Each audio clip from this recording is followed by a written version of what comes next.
Beyond the shadow of the Drakenren Mountains, where the skies stretch endlessly and the grass whispers with the wind, lies the Teldarian Steppes, a land untamed, a world apart. Though claimed in name by the Kingdom of Teldaria, the steppes have long defied the monarchy's grasp. Vast, remote and harsh, they are a domain of nomads, bound not by kings, but by gods, tradition, and the endless expanse of the plains. Here, 10 tribes wander the land, each unique in race, culture, and belief. They are Djinborn, kobolds, trollkin, humans, and gnolls, bound by a shared pantheon, but divided by the gods they call their own. Together, they trace the footsteps of their ancestors, yet their lives are shaped by an empire lost to time. To understand the Teldarian Steppes, one must first know its people, the tribes who call these plains home. Each takes its name from an ancient god, a patron whose essence guides their ways. The Barud, Djinborn, who follow the god of rains and winds, are storm shepherds and keepers of the skies. The Kaltrum, kobold warriors of the storm god, are fierce defenders of the tempest's fury. The Hexars, gnolls devoted to the god of war, live by blade and blood, ever ready for conflict. And the Barelo, human followers of the sun god, see themselves as guardians of light and hope. These 4 tribes are pillars of the steppes, their stories intertwined with its myths and its conflicts. The Barud follow the rains, their nomadic paths mirroring the cycles of the heavens. To them, rain is more than water. It is life, a divine gift from their god of rains and winds. Their tempest seers, mystics said to hear the whispers of the skies, guide the tribe through storm and drought alike.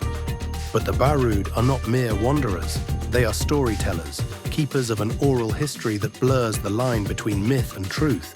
It is said their rituals can summon the storm itself, a power both feared and respected across the steppes. And in the recent conflict, their knowledge of the weather made them invaluable as scouts, guiding the tribes safely through the chaos of war. Where the Barud see the storm as a gift, the Kaltrum see it as a weapon. These kobolds, followers of Kaltrum, the storm god, believe in the power of thunder and lightning. Their lives are shaped by a prophecy that one day the Stromskyle, a blue-scaled kobold, will rise as the second coming of Kaltrum himself. This chosen one will bring a storm to cleanse the steppes of its sins, restoring their god's glory. The Kaltrum's warriors fight with the fury of the tempest, their ambushes as sudden and devastating as a lightning strike. And now, as war looms over the steppes, many among them whisper that the time of the Stromskyle is near. The Hexar's gnolls, followers of the war god, are a tribe forged in conflict. To them, battle is sacred, a test of their devotion and strength. Every raid, every victory is an offering to their god. Their weapons are works of art, crafted with reverence, and their feasts of victory are celebrations of divine favor. But the Hexars are not without their doubts. They see the other tribes' ways as weak, their reluctance to embrace war as a betrayal of the steppes' true nature.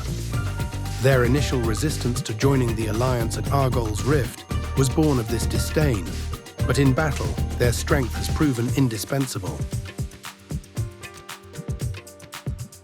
The Barelo humans stand apart, not because of their strength, but because of their vision. Followers of the sun god, they see themselves as stewards of enlightenment and hope.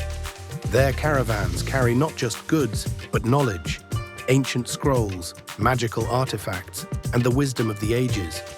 Their prophecy tells of the Great Flood, a cataclysm that drowned the ancient empire of the steppes. To the Barelo, this was not a cleansing, but a punishment, a divine warning of what happens when the people stray from the light. They fear the return of Kaltrum, not as a savior, but as a demon who will bring ruin unless the tribes embrace unity and peace. This belief puts them at odds with the Kaltrum tribe, whose prophecy they see as heresy. Yet even amid this tension, the Bartelomeo's role as healers and advisors has made them crucial to the Alliance's survival. The tribes of the Teldarian Steppes share more than gods and prophecies. They share a history, a legacy of greatness lost.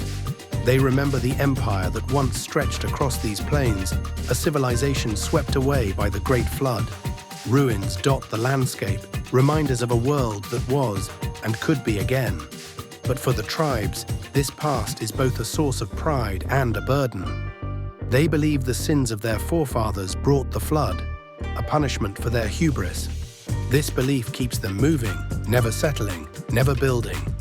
To lay down roots is to tempt fate, to risk repeating the mistakes of the past. In 1191, the peace of the steppes was shattered. The city of invention, Torum, launched an attack on Teldaria, beginning with the steppes.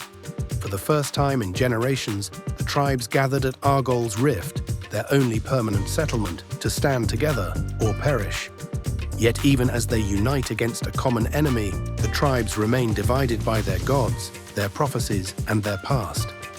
The Barud guide with wisdom, the Cultrum fight with fury, the Hexars stand strong as warriors, and the Bartolomeo seek to heal.